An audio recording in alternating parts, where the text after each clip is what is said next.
What is up, everybody? This is Zach Rides here with my Let's Play of Avernum 2 Crystal Souls. This is the sequel, of course, to the first Avernum, which itself was a great game, but this is actually better, in my opinion, than the first game, even though I really liked the first game as well. So, without further ado, let's just get right into it. Now, it's pretty much the same thing for your character types. I don't really notice any difference with as far as the different character types go. I think they're pretty much the same as the previous game. So if you want to go ahead and take the time to read all these and see the individual where all the points start off with, you can. But for me personally, I am going to go ahead and stick with having a custom style build again, much like I did for the first one, because I do love this game and I pretty much know what I'm doing here. But yes, this is actually a lot better than the first one, even though I do really love the first one as well. So we're just gonna go ahead, we're gonna get right into it. We'll create my party. We'll give this guy the name of Moses. And for what's pretty cool about this game too is one of the new things they added was canonically at this point in the Avernum storyline as a whole, various Slith tribes and Nephil tribes have actually made peace with the Avernites and are actually working. Some of them are actually working with Avernum, so that's pretty cool. There's still plenty of hostile ones, of course, but some of them are pretty have made peace with the Avernites, which is actually really cool, especially since they will have a common enemy at this point, and we will see that as we proceed into the game. I think for me personally, I am going to stick with an all-human party, and the reason for that is because I do like the idea of humans getting a bonus trait every 4 levels. I think that is very useful because I felt like I was limited in the first game as far as traits go, so I want to take advantage of that bonus trait every 4 levels. But if you do want to go ahead and run a Nephil or a Slith in your party, that's perfectly fine. They get some bonuses. Nephils get a 10% buff to missile damage and cold resistance. Sliths get a 10% to spear damage and fire resistance. So ideally, if you are going to have a Nephil or a Slith in your party, you should play to their strengths and take advantage of their boost to damage, and also make sure your build revolves around that. Like if you're going to run a Nephil, it's best to run an archer. If you're going to have a Slith, maybe a warrior type with pole weapons, that will be really good too. And of course, they have their respective resistances to cold and fire. So yeah, that's pretty cool. But like I said, I am going to stick with an all-human party for my group because I think the bonus trait every 4 levels is a lot more handy. Now, as far as the storyline in here goes, if you do have a Nephil or a Slith in your party, then there is a few instances of dialogue where it will affect that, or you can have just one of them. You can have just a Nephil in your party, or just a Slith in your party and the rest human. And there are a few instances in the game where the dialogue will be somewhat different, but it doesn't have an overall major effect on the storyline, because by this point in the storyline, Avernum has made peace, like I said, with the Slith and Nephil, so that's really cool. All right, for my second character, I'm gonna name her Raylin. That's a pretty badass character portrait, so I like that one. And much like the first game, I am going by the various names that I just rolled with when I first played. I wanted to make sure the character portraits were at least different, just to show you a little bit more variety. So I'm not using the same character portraits I used before. So the default portraits I'm not going to use. All right, and last but not least, I have a girl named Seraphina who's going to be my priestess. And last but not least, this guy is going to be a sorcerer. Oh, I already did that. He's going to be a sorcerer named Lazarus. So without further ado, let's just go right ahead and get right into it. All of them, like I said, are going to be custom. I'm going to build them as I get into the game. But let's kick off where the story is so far. after the events of Avernum Escape from the Pit. Now, for the first game, we had Xander, Ariadne, Noah, and Beatrix, who later became legends and ended up being Hawthorne's assassins. But now this game will tell the story of Moses, Raylan, Seraphina, and Lazarus, so let's play and see how their story goes. And like with all my Let's Plays, I'm going to stick with normal difficulty. Anyway, here we go. Avernum is the underworld. It is a series of hundreds of miles of caves far below the surface of the world. The land is kept alive and fruitful by powerful magic and the heat and energy of natural steam vents and hot springs. Avernum is also a nation. It is a land of people exiled from the surface world. The surface is ruled by the Empire, an all-powerful nation who disposed of unwanted people by banishing them to Avernum. They formed a new nation, far from the eyes of the Empire. Some, however, were not satisfied with safety and peace. They wished vengeance. They sent a band of assassins to slay Hawthorne, cruel emperor of the Empire, and we all know how that played out, right? The Empire was stunned. They realized that there was a den of vipers threatening their sole control of the globe. They had no other possible response. They invaded. We definitely already knew that, unfortunately. The power of the Empire completely dwarfed that of the Avernites, but it had great difficulty teleporting troops to the underworld. The Empire arrogantly thought that Avernum could be subdued with the few hundred elite troops. Avernum also had the advantage of familiarity. They were used to living and fighting in caves. The Empire wasn't. The Empire soldiers were fought to a bloody standstill. The Empire sent more troops down, but the Avernites kept them at bay. The Empire grew frustrated and angry, and then it turned to terror and atrocity. And slowly, it ground away at Avernum's defenses. Little by little, cave by cave, the invaders won victories against Avernum. Then, when things looked like they couldn't get any worse, a new disaster occurred. Magical barriers appeared all over Avernum, splitting it into small sections and blocking all roads. Nobody knew who made these barriers. Maybe the Empire, maybe not. Just as the barriers appeared, you arrived at your first posting. You have just joined the army of Avernum, eager to join the good fight. Your dreams of heroism were short-lived. You were sent to Fort Ganrick, a tiny, unfinished outpost in the far northeast corner of Avernum.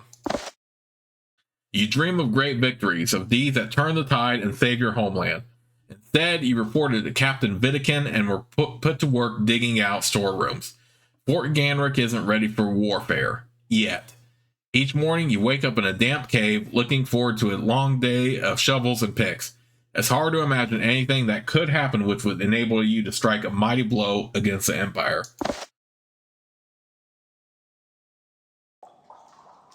Okay, so we have my group here. I first will need to level them up before I proceed with the story. Like I said, we have Moses, Raylan, Seraphina, and Lazarus as my group for this game.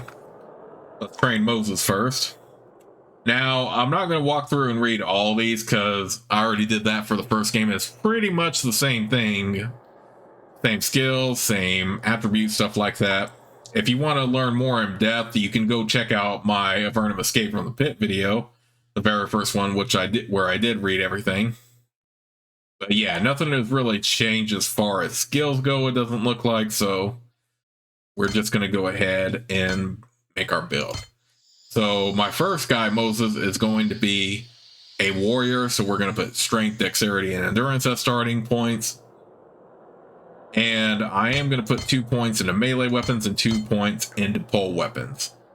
Now, for him, the reason why I didn't put 2 points into bows or thrown missiles for him this time is simply because he's pretty much never going to use any of his, like, thrown missiles anyway, even if I did, and bows hardly. And he's strictly going to be a frontline fighter, so that's why I have both of the points into these instead. Now, it might seem redundant because they're both melee weapons, and he's only going to use one particular melee weapon anyway, but you know what, that's perfectly fine. We will need the 2 points into pole weapons anyway, so he can have access to battle disciplines, which are very handy. And I am going to structure Moses as a dual wielder. So I am going to work my way up towards dual wielding and lethal blow for this build. Now, in order to do this successfully, I will have to sacrifice the ability to parry. So Moses is going to have to rely on his armor to be able to parry attacks instead of this. So he won't be super tanky like Xander was in the first Avernum, but he's still going to be, but in the long run, he's definitely going to be quite destructive as far as dual wielding goes. And dual wielding was nerfed for this game, by the way.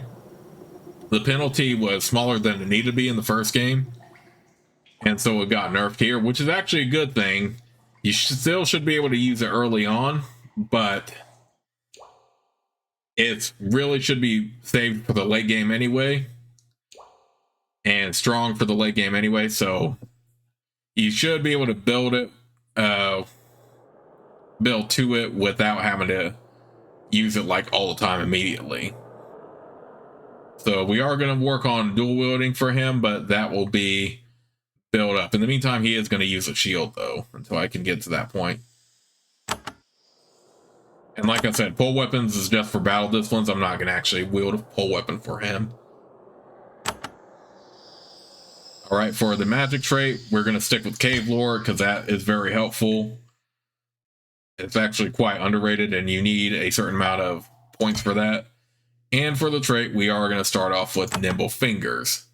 So that the Cave Lore and Nimble Fingers will be 1 point each across my whole party to start with. So the overall party total is 4 for each of them, which is actually very good. Right away. All right, now for my second fighter, we're going to do things a little bit differently from the first game, and I think I'm pretty sure I said this in my Avernum playthrough. I didn't really care for 2 fighters as much. I did like my dual wielder, but not so much my pole weapons user, so we're going to do things a little bit differently here and actually show you a dexterity archetype, which is why my second physical fighter is going to be an archer. So we're going to put 4 points into dexterity, 1 point into endurance.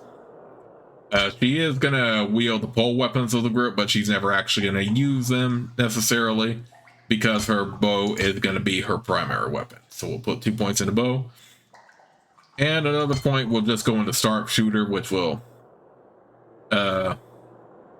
which is very good for archers, and you should definitely invest in it when you can. And you will see as I progress through the game how I will build an archer exactly. So just to spice things up, my second physical fighter is going to be a dexterity archer type, which is an archer, which is actually going to be very good. And of course, we are sticking with both Cave Lore and Nimble Fingers. So my party starts out with 4 each. All right, and for Seraphina, of course, she's going to be a priestess, so I'm going to put 4 points into intelligence here, 3 to endurance, and I am going to build both my priest and my sorcerer a little bit differently than what I did for the first game. Now, if you remember from the first game, I did have 1 point into a combat trait, but I felt like that was kind of a waste to start off with. So instead, I'm going to put 2 points into priest spells and also 2 points into arcane lore. So my group will also start off with 4 arcane lore to start off with, which is actually very helpful. But I'm not going to focus on arcane lore like I did from the first game, nor am I going to focus on magical efficiency because I feel like energy elixirs will more than be sufficient enough to restore spell energy. So I'm not going to worry about training arcane lore or magical efficiency this time for either one of my spellcasters. Instead, I'm going to work on, I'm still debating on whether I want to do thrown missiles and gymnastics, which is very handy both for an archer and what might be for my spellcasters as well, because of the evasion and also the ability to start off with a bonus action point, which would allow them to cost more spells or go on a melee route and then go on hardiness instead. But I feel like, but I am leaning more towards thrown missiles and gymnastics, only because hardiness resistance already provides a little bit resistance to the stuff that hardiness also protects you from, although not to the extent that hardiness would. So there is that. So I'm debating on which route I will go. But like I said, I'm not going to really train arcane lore this time or magical efficiency at all. But I do want at least a few points into arcane lore, so I'll be able to get access to spells and stuff. And we'll put cave lore and then also nimble fingers for the trait. And the reason why I'm not going to also train arcane lore, because I do want to get a hold of sage lore eventually, and I'll go ahead and put that on each of my party, even though my 2 physical fighters aren't trained in magic. But sage lore will knock down on each one of my party members, will knock down several levels of arcane lore levels required for certain spellbooks. So that's going to be very handy across my whole party. Plus the arcane lore that Seraphina, along with my sorcerer Lazarus, will have. So for him, pretty much same thing as Seraphina. Intelligence 4, endurance 3. Only this time we're going to have mage spells and 2 arcane lore, of course. Cave lore and nimble fingers. And eventually, like I said, we'll get sage lore for each one. Alright, so with that in mind, that was a bit drawn out a little bit there, but I just wanted to show you all the stuff and all the changes I will do.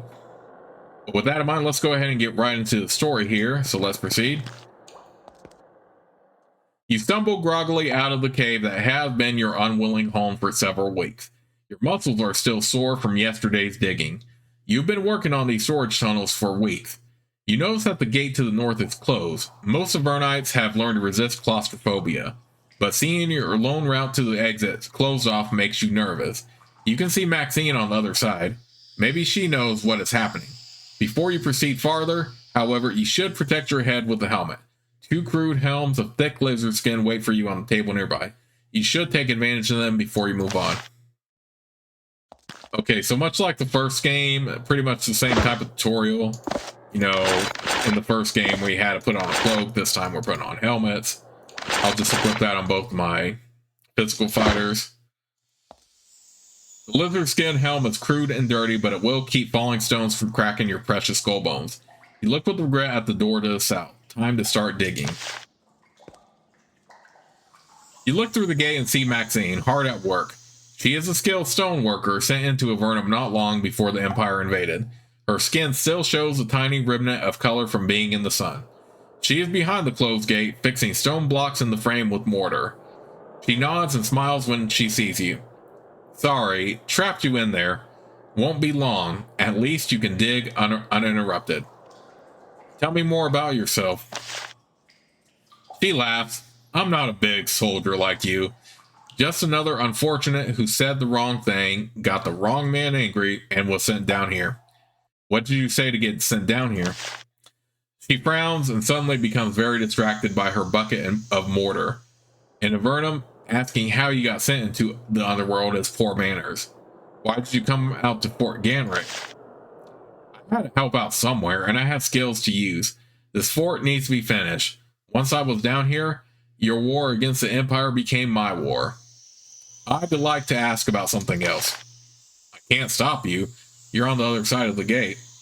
What is happening out in the fort?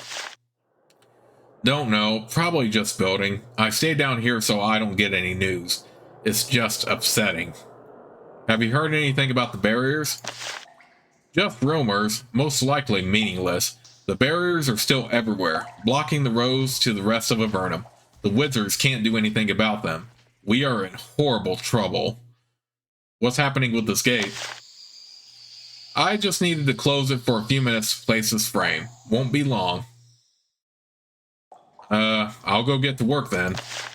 Of course, proud soldier of Avernum that you are. Digging out storeroom stinks, but at least we aren't getting killed. She returns to her work.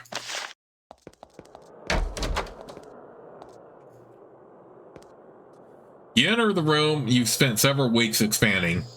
Your worn tools wait on the floor, promising exhausting hours of chipping away at one of Avernum's unending walls.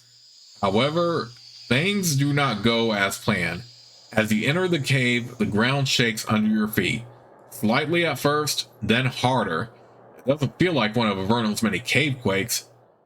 No, this is more local, and then you hear cracking stone, and a cloud of dust pours out of the passage to the south. Then you hear the chattering of shrill voices. Something has dug its way into your fort. You are about to enter combat mode. Once battle has begun, to attack an enemy, select the space it is standing in. You will also get tips about spells and abilities you can use. Well, I like how the screen shaked right there, actually. You are now in combat. Characters will take turns moving and attacking. Each turn, you get a few action points. Everything you do, moving, using items, attacking, etc., costs action points. When you run out, your turn is over. To attack a foe, select the space it is standing in. The space your cursor is over will be tinted red. If there is an enemy in that space, it will glow. Alright, this is once again telling us about battle discipline, so we'll go ahead and use that.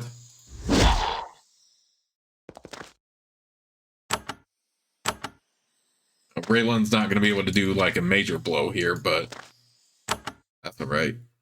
Oh, and one thing that's also cool is that they did change the maximum skill level for both priest spells and mage spells, so now it's 16 instead of 17. So we have a little bit more leniency with spell points this time. Looks like I can only get this one. If I can get to it. Actually, yeah, there we go.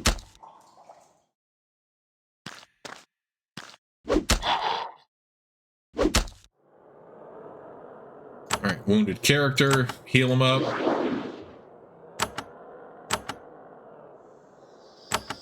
Okay, whatever, we'll just...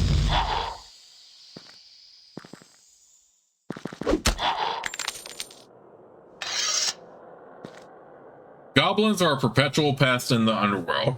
Simple-minded, violent, enthusiastic breeders. It's far from the first time you have had to fight them. However, they are very disorganized. It looks like they have been working on digging this little tunnel for weeks. Goblins never engage in such a sustained project unless someone much more powerful forces them. You suddenly have a very bad feeling. You need to walk out to the main fort and let them know what is happening. Now that battle is over, press the end combat button to go back to traveling as a group, which we actually already did. Alright, one cool change they also did for this game is let you know what armor in particular will encumber your mages. So you don't accidentally equip a bunch of like armor that your sorcerer doesn't need or sorceress doesn't need to have. You have on, as it will encumber them. And I've never really explored the trait here either. It's called Sword Mage, where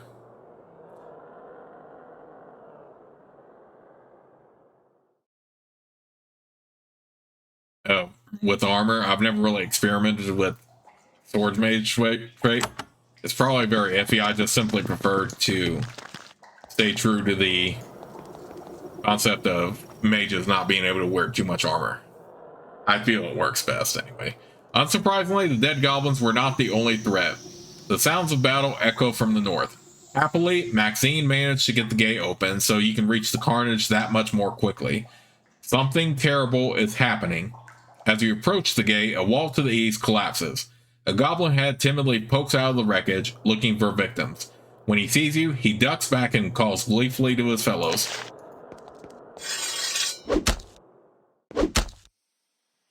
And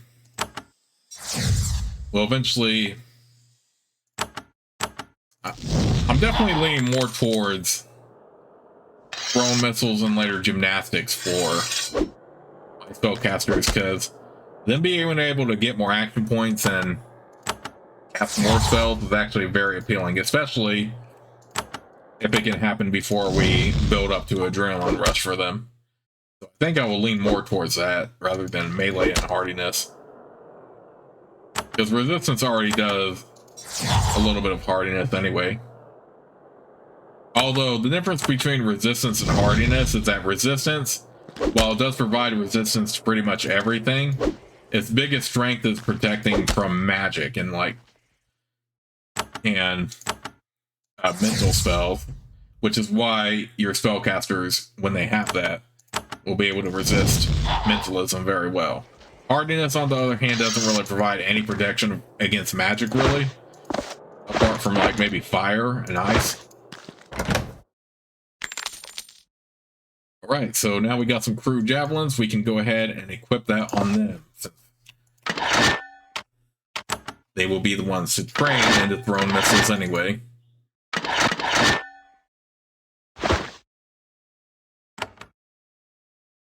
So yeah, hardiness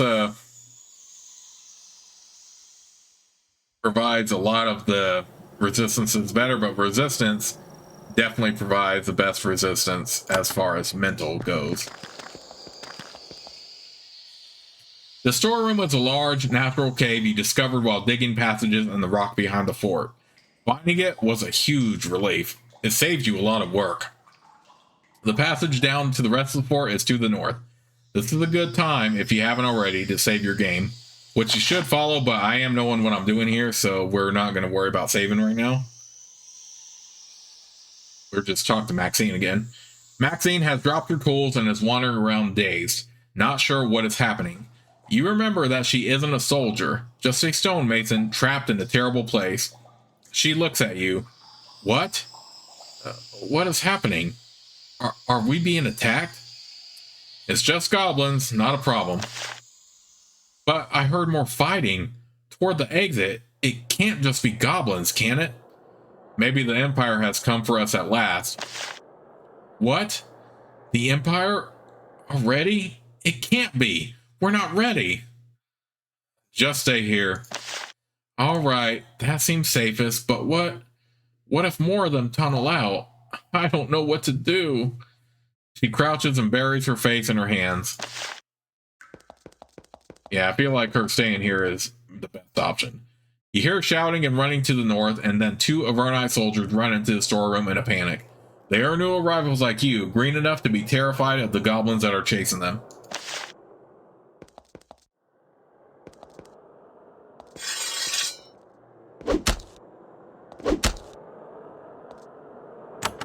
We'll also need to get a hold of a bow here in a moment.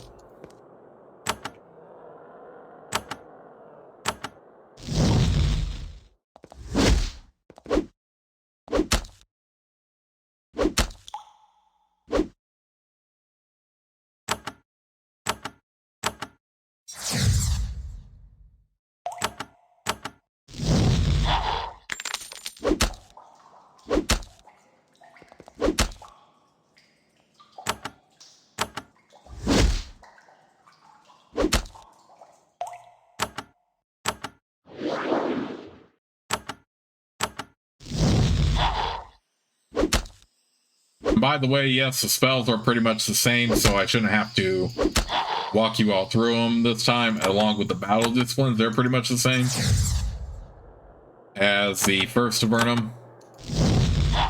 So, yeah. Yeah, I don't really notice anything. Oh, there's this one, but we'll get to that when the time comes. Yeah, oh, actually, there are a couple spells. Never mind. There are a couple spells that are different, but I will get to them when I can, so I can produce you all when I can.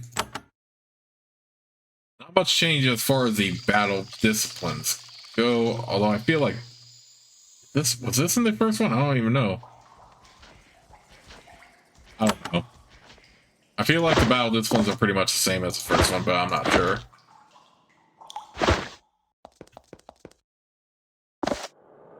Alright, I do know that bag of meal is going to be a quest item, so we're going to hang on to that.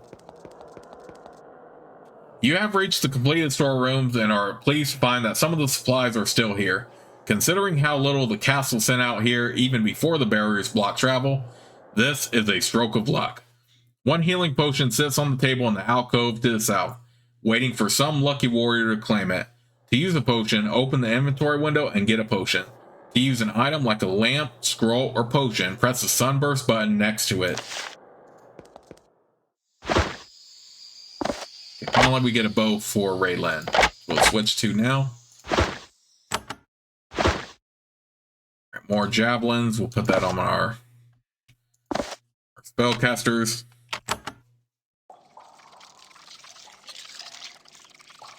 Mortar and pestle, I think, is a quest item, so we're going to hang on to that. We're going to take this. I'm not sure if alchemical equipment is, but it might be. I know mortar and pestle is for sure. You see a bow and javelins on the table to the north. They are crude and heavily used, perhaps dating to the earliest days of Avernum. When you attack an enemy, you will use your default weapon. This can be a melee weapon, sword or spear, or a missile weapon, javelin or bow. Get the javelins and equip them. You can switch your default weapon by pressing the buttons to the lower left or by typing S. You can skip a character's turn in combat by clicking on it or pressing the spacebar. Yeah, well, we kind of already did that, by the way.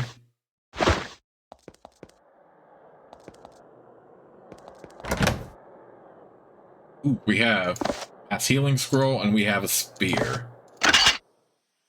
Raylan's not going to wield a spear. Her bow's going to be her primary weapon, but we'll still put that on her anyway, since I do have her skill points in a few of those. And pole weapons, I mean. The stairs down to the rest of Fort Ganrick are to the south, but they are guarded. You see the foes waiting to ambush you, and you immediately realize who is behind the assault. The goblins here are led by a Nephil warrior. The Nephilim are a race of fierce, clannish, feline warriors. The Empire has slaughtered most of their number, sending a few survivors down to Avernum.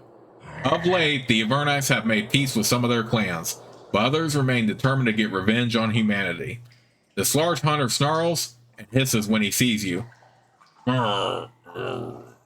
It is luck. Human prey for Avernum of the Fang clan. Easy prey.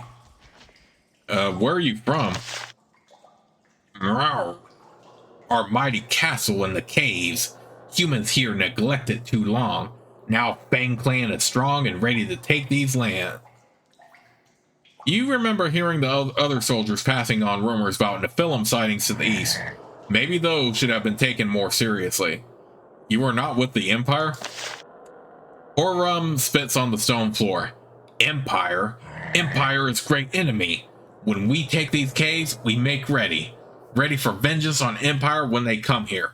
We destroy all and gnaw their bones. Nephilim? Beating the Empire? Seems unlikely. You think I am easy prey? Warriors of this fort are dregs. They run when we come. We hunt you all and take fort for our own. First victory for Fang clan. Of course, we're going to be bold adventurers. We're not going to be pleading or begging and stuff like that. Although you can explore those options if you want. Your assault ends here. Horum is eager for battle. He leaps ahead of the goblins, blade out and teeth bared.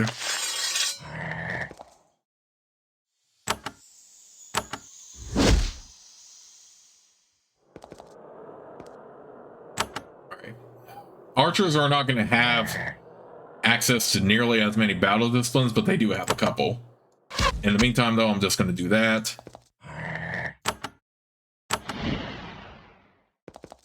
Do that. Let's go ahead and daze. I should have used daze more often than I did in the first Avernum. I'll try to do a better job of using it in this one.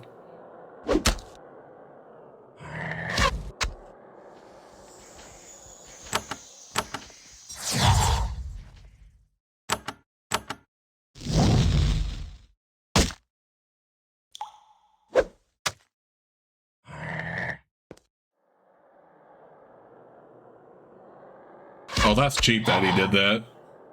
That snare effect. But you can use curing for stuff like that, so keep that in mind.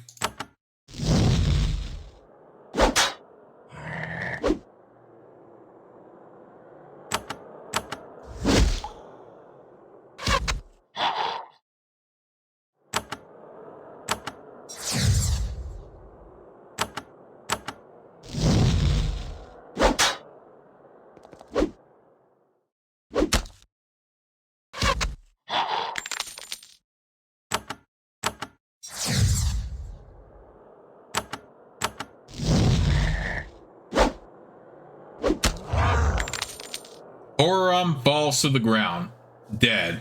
He is far from the first to fatally underestimate the warriors of Avernum. You open the leather satchel hanging from his belt. Inside it, you find two scrolls. One of them is inscribed with magical runes. The other looks like a map. Interesting. You set the map aside, hoping to read it when the chaos has died down. To read a map, use it in your inventory.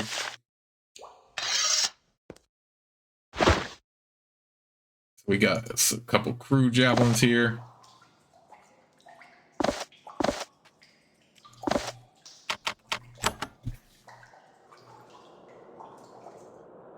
We got some armor. Remember, don't equip armor on your mages that blatantly says encumbers mages. But of course, we're going to put that on Moses. Put that on our junk bag, and of course, we're going to put some pants on. Are you kidding me? It's probably cold down here. Freezing cold. All right, we'll put scrolls on Lazarus for now. Let's read this Nephilim map. This is a crude Nephil map of the nearby caves. It seems to show a castle and a cavern not far to the north of it. The word Gath has been scrawled along the top. Okay, we can go ahead and drop the map, by the way, since we don't need it. The door to the east is held shut by a padlock. That explains why goblins haven't looted it yet. If you pick the lock, you might be able to take advantage of Fort Ganrik's limited supplies. Tool use skill determines what doors you can open. Each lock and trap has a difficulty number attached to it. The total tool use in your party is at least as high as the difficulty. You can bypass it. Which it was, which I think was 4 anyway.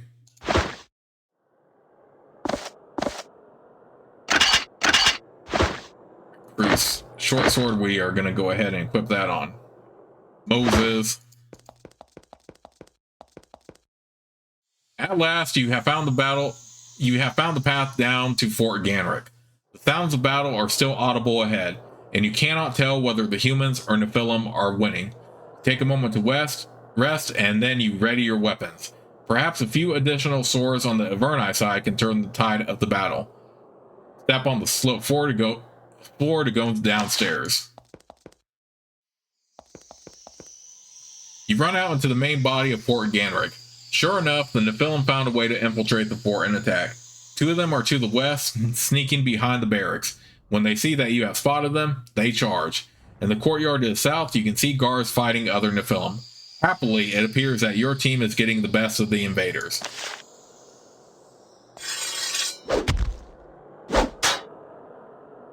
Let's take out these ones right here.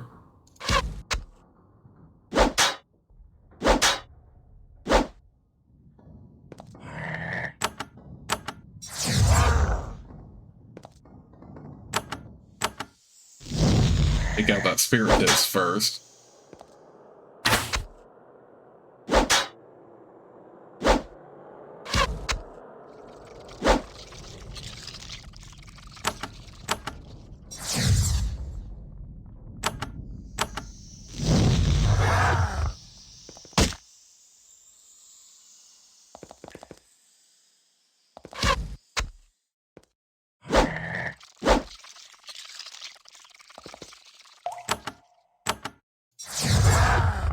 Fortunately, the Nephil aren't overwhelmingly strong, so these warriors are actually competent enough to be able to handle them. That's fine.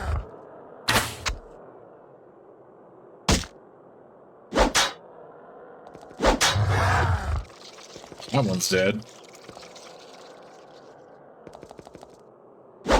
Wow, we weren't actually close enough to do anything there.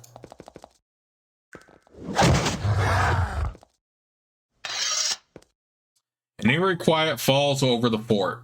All the Nephil and goblin attackers have fallen. The soldiers look at each other, clearly shaken. After months of fearing an attack by the Empire, a humanoid raid was the last thing they were expecting. You realize that Captain Vidican will want a rapid report about the state of things in the caves above. Perhaps she will even find a job for you more fulfilling than manning a shovel. Indeed. We did escape the tunnels, and at least we're getting more loot out of this attack, that's for sure. Okay, we're not going to steal, but I am going to take a couple items here.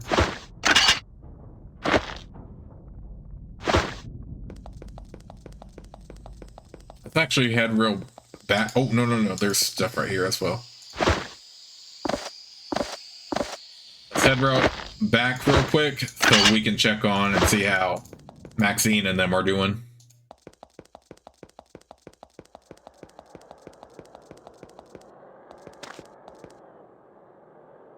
You speak with one of the young soldiers. His Avernite skin, already pale from years in the underworld, has faded to a sickly white.